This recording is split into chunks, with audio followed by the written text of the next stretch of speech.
दुनिया के लोग अगर थोड़ा सा देंगे ना तो ये पजामे की तरह केकर बता देंगे कि मेरा है, मैंने दिया है, मेरा है। पर मेरा मालिक, मेरा कुबेर भंडारी, मेरा कुबेरेश्वर महादेव, मेरा ओगढ़दानी काशी विश्वनाथ महाकाल बाबा जब देता है तो कभी कहकर नहीं बताता कि मैंने कितना दिया है। वो कभी नहीं कहता, वो तो बस दे देता है। मालूम तो हमको बाद में पड़ता है कि उसने कितना। एक पत्र में बड़ा सुंदर भाव कहा है महाराज, देखिए दिया कितना उसने। नीतू दुबे दुमका झारखंड से आई हैं। कहाँ है? खड़े होइए, माइक दीजिए। आपने लिखा है, दीदी मेरे पति को स्लिप डिस्क का प्रॉब्लम हो गया था और साथ में किडनी में स्टोन भी हो गया था। डॉक्टर ऑपरेशन का बोले थे। श्री शिवाय नमस्तुभ्यम। क्या नाम है दीदी आपका? Hello hello. हाँ जी बोलिए। श्री शिवाय नमस्तुभ्यम। श्री शिवाय नमस्तुभ्यम। दीदी कहाँ से आए हुए हैं? दुमका झारखंड से। जी, क्या प्रॉब्लम हो गई थी पति को? मेरे हस्बैंड को गुरुजी स्लिप डिस्क हो गया था। 4 महीना वो बेड पे थे, चल भी नहीं पाते, उठ भी नहीं पाते थे। उसके बाद देवघर में दिखाए तो स्टोन भी निकल बोल दिया किडनी में। अब बोला कि किडनी में भी प्रॉब्लम हो गया है, दोनों किडनी में। जी। बस मैं घर आई, माँ को बताई। माँ ने बोला बस मंदिर जाओ और बेलपत्र का और चरणामृत पिला। बस बाबा मैंने वही किया। और वो बेल जड़ी जो आप बताते हैं जी, बस वही पिलाया। अब आराम है उनको? आराम है, अब आराम है पहले से। और डॉक्टर को दिखाइएगा, धीरे धीरे स्टोन निकल गया होगा। डॉक्टर को मैंने स्टोन ले जाके दिखाई। स्टोन निकला, दिखाया उनको? हाँ, ऐसा निकला बाबा, उनका पेशाब रास्ता पूरा फूल गया। जी। डॉक्टर को फोन किया, डॉक्टर बोला नहीं होगा तो हॉस्पिटल जाइए। जी। तो हम बोले आप बाथरूम जाइए, हम जाप करते हैं। बस श्री शिवाय नमस्तुभ्यम भी हमका जाप करते रहे बाबा। ऐसा निकला, वो बोले हमको पता भी नहीं चला, लगा फूल निकल गया है। बस किडनी में अब तो नहीं है ना स्टोन? बस बाबा की यही कृपा है। भी नहीं। और स्लिप डिस्क में भी आराम है? पलंग पे तो नहीं होंगे? नहीं बाबा, चल रहे फिर रहे ना? हाँ, चल बस फिर रहे। बैठिए। श्री शिवाय नमस्तुभ्यम। शिव महापुराण में एक बहुत सुंदर बात कही है महाराज।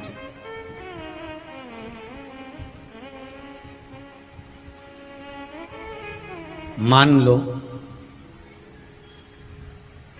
तुम किसी कार्य के लिए जा रहे हो,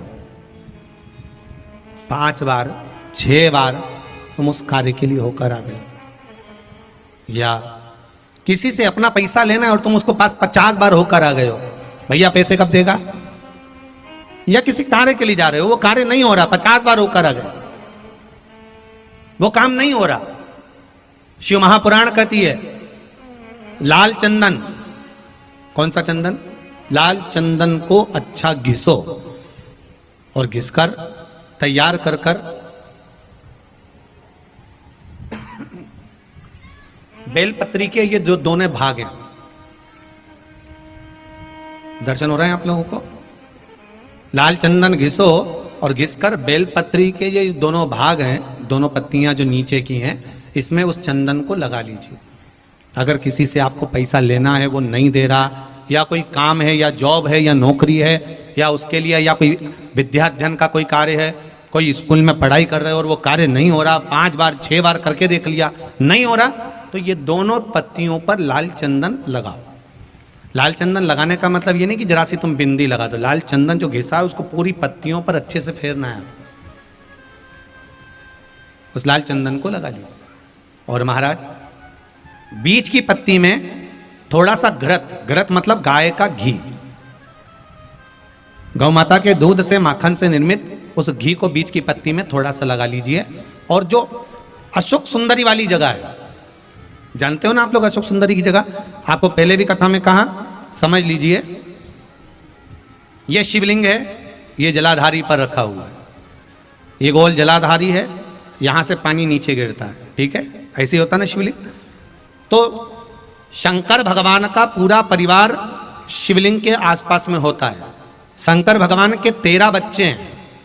कितने बच्चे हैं शिव जी के? 13 बच्चे, पूरे 13 के 13 बच्चे और धर्म पत्नी शिव जी की शिवलिंग के आसपास में है। जैसे ये जो गोल जलाधारी है, ये माता पार्वती जी का हस्त कमल है। शिवलिंग रखा है ये शंकर जी का स्वरूप है। जहां से पानी नीचे गिरता है, राइट भाग गणेश जी का स्थान, लेफ्ट भाग छह कार्तिकेय षडानंद कार्तिकेय का स्थान। जहां शिवलिंग का जहां पानी जाता है उसके बीच में एक मोटी सी लाइन होती है, वो शंकर भगवान की सबसे छोटी लड़की जिसका नाम अशोक सुंदरी है उसका स्थान है। ऊपर से बूंद बूंद पानी जो शिवलिंग पर गिर रहा है, ये शंकर भगवान की 5 लड़कियों का स्थान है, जया, विषहरा, श्यामली बारी, दौतली और देव।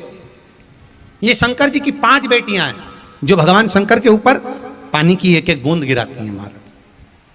तो शिव जी की जो सबसे छोटी लड़की है अशोक सुंदरी, उस अशोक सुंदरी वाली जगह पर इस बेलपत्र को प्रदोष के दिन या सोमवार के दिन आप घी वाली बेलपत्र को अशोक सुंदरी वाली जगह पर रखकर, ये जो चंदन लगी हुई बेलपत्र है इसका मुख ऐसा सीधा की सीधा रखोगे तो गणेश जी की ओर हो जाएगा, षडानंद कार्तिकेय की ओर हो जाएगा। अपनी कामना कर कर जिससे धन लेना है, पैसा लेना है या जो कार्य निकालना है वो नहीं निकल रहा, बहुत प्रयास कर लिया, अदालत में 50 बार हो जाए, काम नहीं हो रहा, तब इस बेलपत्र का प्रयोग करना, बाबा से विनती करना और विनती कर कर वापिस आ जाना। केवल 2 प्रदोष या 2 सोमवार कर लीजिए, बाबा आपकी मनोकामना पूर्ण कर देगा। उस बेलपत्र का सुख प्राप्त होगा।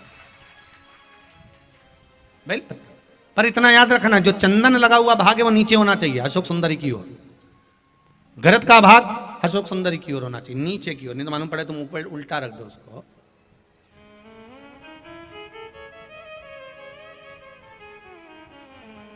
शिव स्मरण में यही चीज विवाह में भी कार्य आती है। जिन बेटा और बेटी का विवाह नहीं हो रहा, आज देव उठनी एकादशी है, बहुत ध्यान देना महाराज। जिन बेटा बेटी का विवाह नहीं हो रहा, 30-30 साल के हो गए, 28 साल, 40 साल, 25 साल के हो गए, विवाह नहीं हो रहा, तो आज बेलपत्री पर दोनों पत्तियों पर लाल चंदन लगाइए और बीच वाली पत्ती पर पीला चंदन लगाइए। जिसका विवाह नहीं हो रहा उसके लिए का है, आज ही करना पड़ेगा, परंतु देव उठनी एकादशी के दिन आज ही का है, बस साल में एक ही बार होता है वो। नीचे की दोनों पत्ती पर लाल चंदन और बीच वाली पत्ती पर पीला चंदन। महाराज पीला चंदन लगाने के बाद में जो लाल चंदन है, उस लाल चंदन से 7 बिंदी पीले चंदन वाली पत्ती पर लगवा दीजिए। जिस लड़का लड़की का विवाह नहीं हो रहा उससे लाल चंदन की 7 बिंदी लगवा दीजिए और लगवाकर जहां पर अशोक सुंदरी का स्थान है वहां पर उस बेलपत्री को उसका नाम और गोत्र बोलकर, जिस व्यक्ति का विवाह नहीं हो रहा नाम और गोत्र बोलकर, आज रात्रि के समय पर या आज शाम के समय पर उस बेलपत्र को देव उठनी आज एकादशी के दिन भगवान शंकर की अशोक सुंदरी की जगह पर चढ़ा दो और बाबा से विनती कर लो, बाबा मेरा मंगल विवाह हो, ऐसा निवेदन कर लो। 3 महीने के अंदर विवाह पक्का, भगवान विवाह पक्का करा ही दे। अशोक सुंदरी वाले वो करना आज ही पड़ेगा देव उठनी एकादशी पर।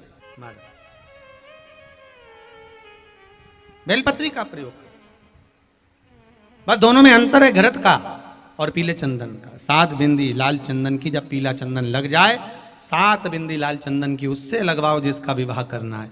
जिसका विवाह नहीं हो रहा उससे लगवाइए, वो फिर भगवान को समर्पित कर दीजिए।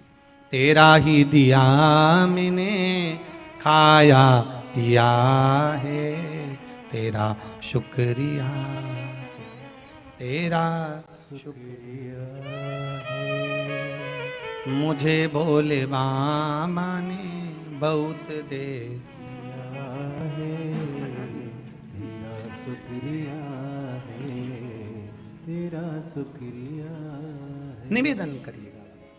श्री, साथ में बोलिए, श्री शिवाय नमस्तुभ्यम, श्री शिवाय नमस्तुभ्यम, श्री शिवाय नमस्तुभ्यम। ये शिव महापुराण का मूल मंत्र। जब दुख हो, तकलीफ हो, कष्ट हो, रोग हो, बीमारी हो, जपो। अभी वो बहन जी कह रही थी केवल मंत्र का जाप करा, डॉक्टर बोल रहे हैं कि हॉस्पिटल दूसरा हॉस्पिटल में ले जाओ, पर भगवान भी तो सामने होना चाहिए, आपका विश्वास जागृत होना चाहिए। एक माता जी ने बड़ा भाव लिखा है इसमें, कागज नहीं मिला तो लिफाफा ही सरी।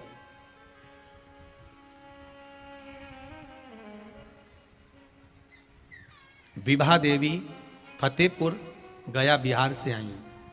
कहाँ बैठी हैं? आपने लिखा है गुरुजी, जब से शिव महापुराण की कथा सुन रहे हैं तब से मेरी तबीयत अच्छी हो गई है। पहले बीमार बहुत रहती थी, बहुत तकलीफ थी, अब बाबा की कृपा है। सावनी शिवरात्रि पर रुद्राभिषेक करा, उससे जमीन का जो काम अधूरा था वो भी बाबा ने पूरा कर दिया है। बहुत बहुत साधुवाद। हजारों लाखों बीमारियों में कुंदकेश्वर भगवान का नाम ही काफी है। यदि शरीर में रोग हो गया और वो रोग समाप्त ही नहीं हो रहा, 4-6 दिन हो गए हॉस्पिटल में पड़े पड़े पड़े पड़े, डॉक्टर अपना काम करे, उसको करने दो। आप एक बेलपत्री का पत्ता लेकर अशोक सुंदरी वाली जगह पर, ये डंडी जहां से पानी बहता है उस ओर हो, और ये पत्ता अशोक सुंदरी वाली जगह पर इस तरह से रखकर उसके ऊपर कुंदकेश्वर महादेव के नाम से जल चढ़ाकर एक अंजलि में थोड़ा सा जल लाकर उस रोगग्रस्त व्यक्ति को मात्र आचमन करा दो, और आचमन भी नहीं कराओ तो उसके मस्तक पर उस जल को मात्र लगा दीजिए। ज्यादा से ज्यादा 8 घंटे 9 घंटे लगेंगे और वो धीरे धीरे ठीक होना प्रारंभ हो जाएगा। भारी से भारी रोग है तो भी कुंदकेश्वर